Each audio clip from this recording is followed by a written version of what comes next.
Still weak-legged, Cinder held on to Kai's arm as he guided her through Artemisia Palace.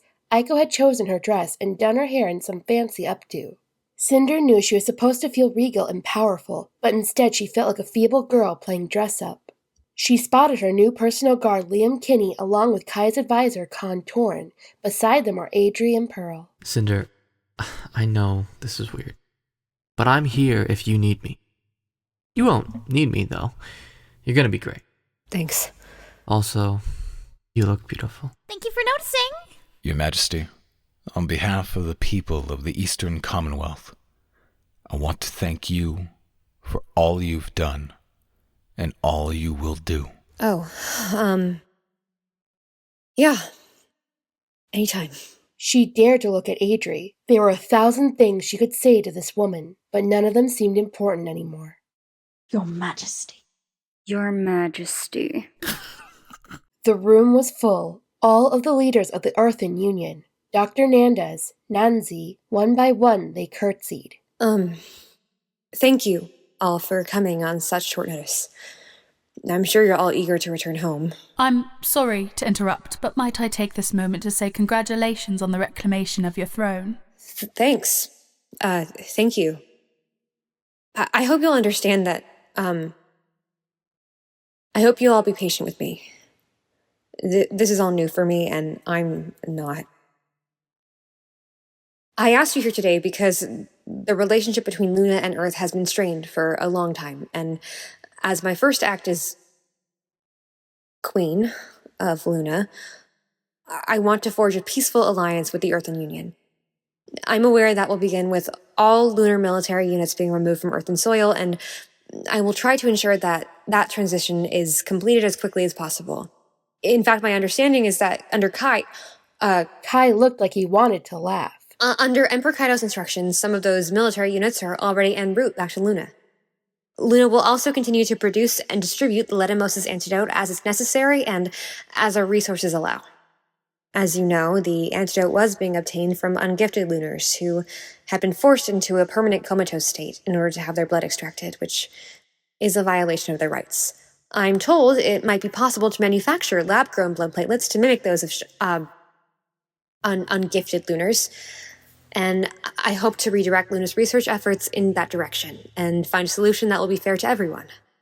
Of course, all samples of the antidote that we already have in stock will be dispensed to Earth immediately. Nodding, smiles, relief, and gratitude. That said, I do have a few requests to make of you. But I want to make clear that these are just requests. Your answer won't change my mind about any of the promises I've made. This is not a negotiation. First, for years, cyborgs have been treated as secondary citizens. I experienced it firsthand growing up in the Commonwealth. Underage cyborgs are seen more as property than people, with hardly more rights than androids. There's a prejudice surrounding us that because we're given unnatural man-made abilities, we're a danger to society, but it isn't true. We just want acceptance like anyone else. And so my request is that all laws regarding cyborgs be re-examined and we be given the same equality and basic rights as everybody else. The Commonwealth agrees to your request. As does the UK. The others were less enthusiastic, but it was a start. Second, I ask that all restrictions on lunar immigration be removed. Lunars should be free to come and go between Luna and Earth as they please. I don't want Luna to feel like a prison to its citizens anymore. Likewise, I will open Luna's ports to Earthen travel and immigration, like it used to be when Luna first became a country.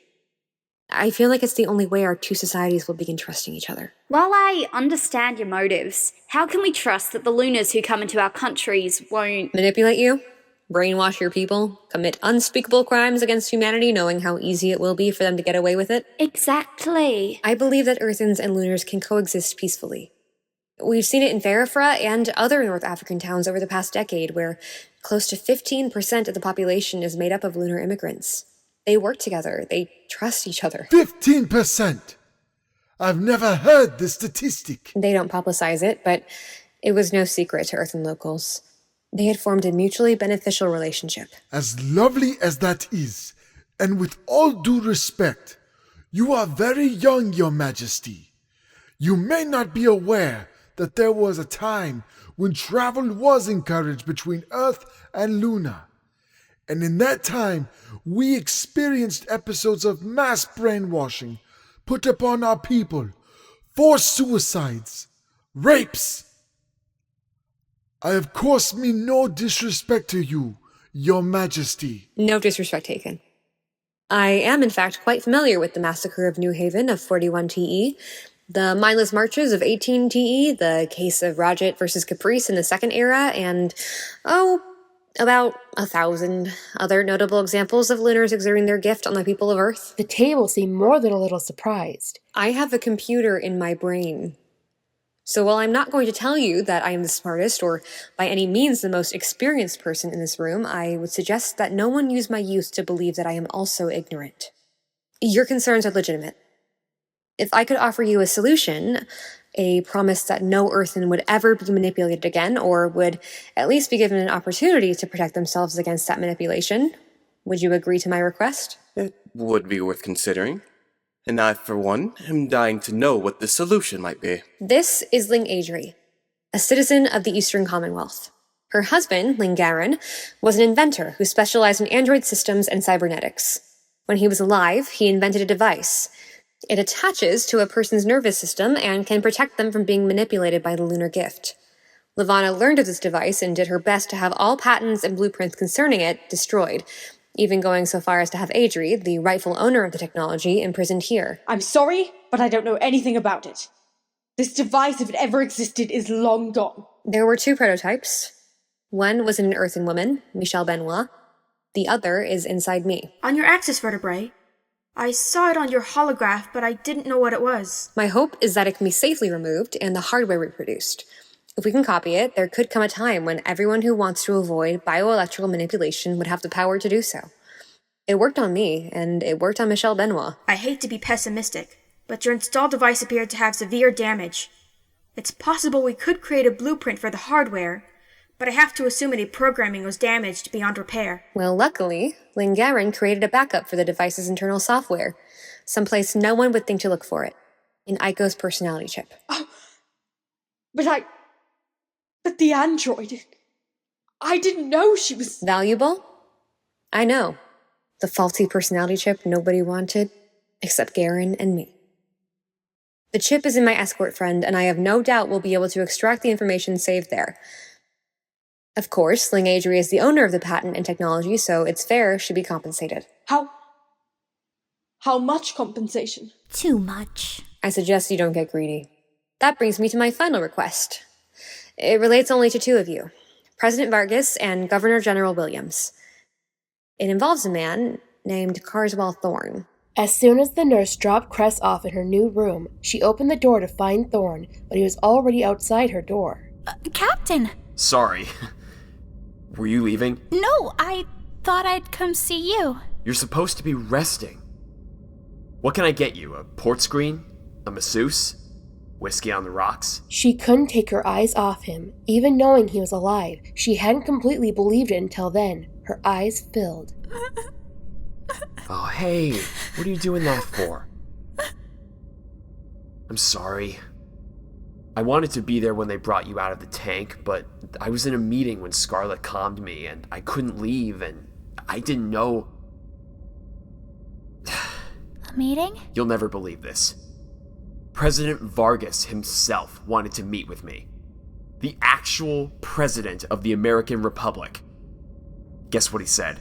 He's giving you a Medal of Honor for your bravery? Close enough. He's giving me the Rampion. Well, I mean, he's leasing me the Rampion, but I can start making payments to purchase it from the military. Cinder asked him to pardon me if I promised not to steal anymore, yada yada. And she recommended me and my crew to head the efforts of distributing the Letimosis antidote. But I need a ship to do it, which is why he made the deal. I'm happy for you. Can you imagine? Me, in a legitimate job. And a job that's helping people. I can imagine it very easily. But his arm was in a cast, and he would have to retrain himself how to fly with his injuries. I'm sorry about your hand. Don't. Scarlet and I are going to start a Missing Fingers Club. We might let Cinder be an honorary member. I'm sorry too, Cress. I nearly killed you, and... Lavana almost killed me. I was the one holding the knife. I felt it. I felt it happening, and there was nothing I could do. There was nothing you could do. No, I know. I know logically that it was her, not me. But Cress, I will have nightmares about that moment for the rest of my life. It wasn't your fault. He looked at her, a look so intense her blush deepened. Will you stay on my crew? Your crew? I know. You've spent your entire life in space, removed from civilization. I understand if you say no. If you want to stay here on Luna, or even if you want me to take you back to Earth, I'm sure you could stay with Kai for a while. But Wolf and Scarlet are staying on. Just temporarily. Until the disease is under control. And I had an idea. This assignment will take us all over the Republic. Not that we'll be doing much sightseeing, but there'll be, forest, and mountains, and all sorts of things. And when we're done, if there's anywhere you want to go back to, we could do that. And stay there for a while. Or I could take you anywhere. Anywhere you want to see. You're offering me a job? Yeah, no. I mean, sort of. You know, this went a lot smoother when I practiced it last night. Captain, I'm still on a lot of medication. I'm not sure I'm following you. Spades, I am bad at this, aren't I? Cress, look. Obviously I'm no good at this. At least not when it's you. But I am good at this. He leaned closer and his lips found hers. 23. Hmm? You once asked me how many times I'd told a girl I loved her. I'm pretty sure the answer is 23. Why are you telling me this? Because I need you to know. I never meant it. I said it because I thought that's what you're supposed to say. But it didn't mean anything. And it's different with you. This is the first time I've been scared. Scared you'll change your mind. Scared I'll screw it up. Aces, Cress, I'm terrified of you. You deserve better than some thief who's going to end up in jail again. Everyone knows that. Even I know that.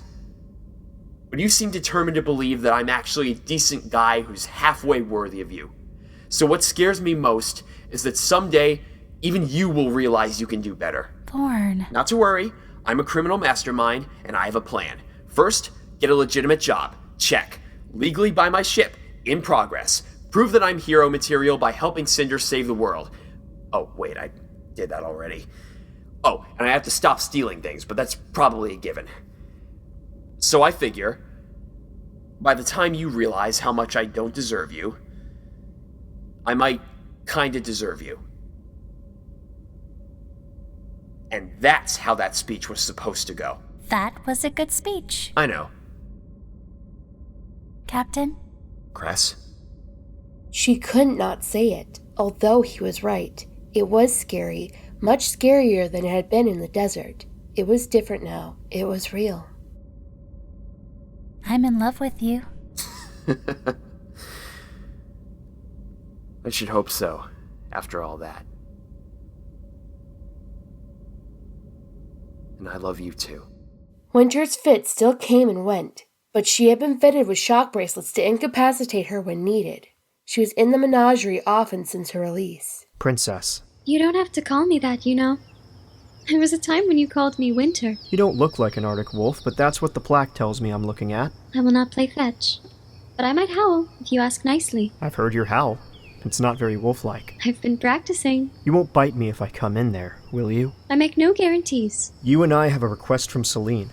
Now that the treaty's signed, she wants to start discussing trade agreements between Luna and Earth, along with open communication, travel, access to Earth and media, stuff like that. What can we do to help Selene with her politics? She thinks you might make a good ambassador.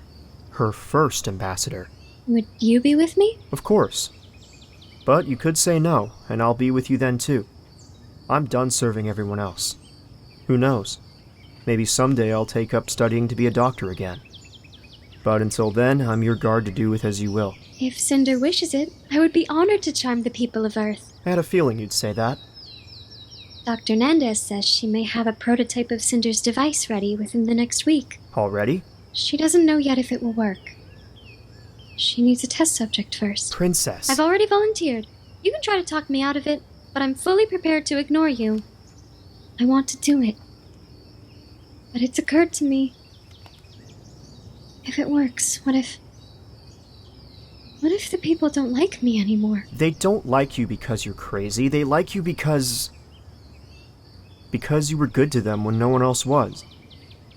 Because you care. This device won't change who you are. You want me to be fixed, don't you? You're not broken. Yes, Jason, I am. I'm delusional and crazy and damaged. I've known it a long time. We both have. Scarlet tells me all the time. You're perfect. I don't care if you see dead wolves and turn into a living ice sculpture when you're having a bad day. I don't care if I have an imprint of your teeth on my shoulder. I don't care if you're fixed. I want you to be safe and happy. That's all. Don't look at me like that. I want to be the test subject. I'll be safe and happy when I'm no longer afraid of my own mind. I just don't like the idea of you going first. Jason, you think I'm perfect? Just sort of. You know, on a good day. It was coronation day, and Cinder wasn't sure she was ready. Your Majesty, the captain and his crew are requesting an audience. Ha! I told you I could get him to call me the captain. Let them in. They poured in, every one of them dressed up. Kai carried with him a cake which, with its messy frosting and lack of decoration, was remarkably unpretentious. What's going on? The coronation starts in 20 minutes. You should all be seated by now. It was all my idea. I knew you'd be nervous, so I thought we'd have a celebration first. Scarlet made a cake. It's lemon cake, my grandmother's special recipe. But you might want to wait until after the coronation so you don't get frosting all over yourself. Let's not be cruel. One should never save a cake for later when it can be eaten now. Jason cut the cake with his dagger. Naturally, Cinder got some on her dress, but Aiko adjusted the skirt so the folds would hide it. Part of your charm. Your Majesty, it's time. I'm ready. Her friends gathered around her, pulling her into embrace after embrace, until Kai, who wrapped his arms around her and kissed her. What was that for? I was just thinking about the good future. The one with you in it. Days later, she hid away on the very same ledge she had jumped from weeks before, but Kai found her. Sorry, I'm kind of hiding. Would you believe that when you're royalty, it is really difficult to find a moment of privacy? Might I suggest getting yourself a hooded sweatshirt? It makes a surprisingly adequate disguise. He paused when he spotted Earth over the balcony, beautiful and enormous in the dark sky. That's quite a view. Not to justify what Lavana did, but I can kind of understand why she wanted it so much. You're leaving, aren't you? In 2 days, I've been gone for too long already. She tried to smother the despair that knocked into her. Kai would be gone. Thorn, Cress, Wolf, and Scarlet had already left, and Winter and Jason would be leaving on their first ambassadorial trip in the next few days, and then she and Aiko would be alone. Right. I understand. You have to go home. Of course you do. You should come visit. Soon. It would be symbolic, I think, of the new alliance. I'd like to come visit. Aiko and I are going to miss you. I think you'll find that being a queen doesn't leave a whole lot of time for being lonely. We'll see about that. Strange. I spent all that time trying to avoid a marriage alliance with Luna. And now that the treaty is signed and the war is over, somehow a marriage alliance doesn't sound so bad. Her heart flipped. You really can't blush, can you? That wasn't nice. Only if you think I didn't mean it. I have something for you. And it better not be an engagement ring. Or gloves. That didn't work out too well last time. Cinder. He dropped to one knee. Her eyes widened. Wait. I've been waiting a long time to give this to you. Kai? With an expression as serious as politics, he pulled his hand from his back, and it was cupped with a small metal foot. Ugh. Are you terribly disappointed? Because I'm sure Luna has some great jewelry stores if you want me to go. Shut up. I keep trying to get rid of this thing, but somehow it keeps finding its way back to me. What made you keep it? It occurred to me that if I could find the cyborg that fit this foot, it might be a sign we were meant to be together. But then I realized it would probably fit an 8-year-old. 11, actually. Close enough. Honestly, I guess it was the only thing I had to connect me to you when I thought I'd never see you again. Why are you still kneeling? You'll have to get used to people kneeling to you. Kinda comes with the territory. I'm gonna make it a law that the correct way to address your sovereign is by giving a high five. That's genius. Actually, there's something I wanted to get your opinion on. I think I've decided to dissolve the lunar monarchy. When? I don't know. When things have calmed down. When I think they can handle it.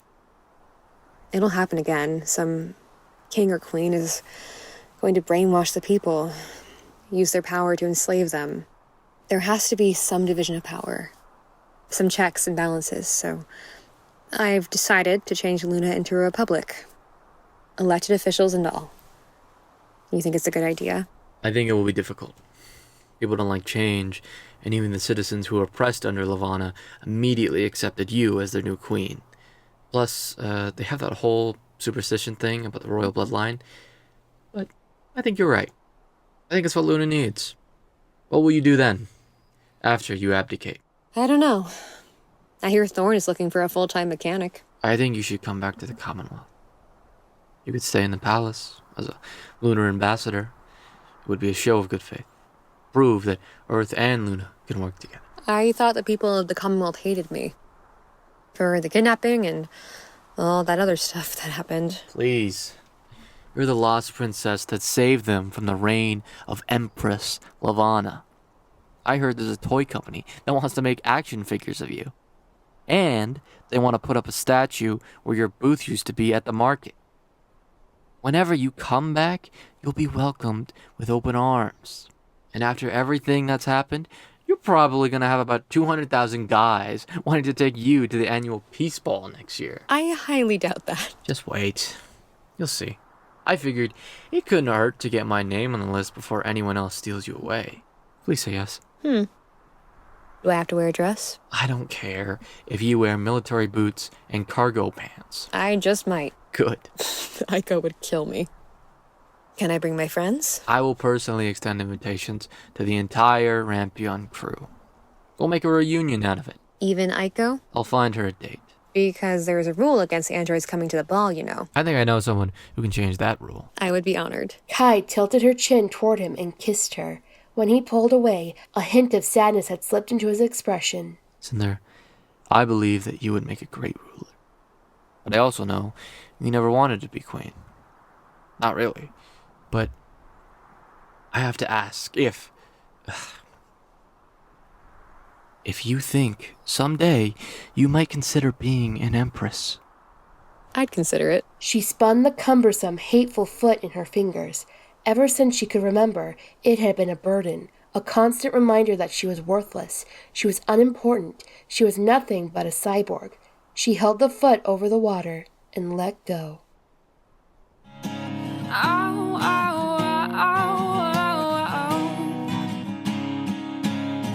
Ashes, embers, cinders, flames, born again and here to stay. Oh, oh, oh. Ashes, embers, cinders, flames, I will not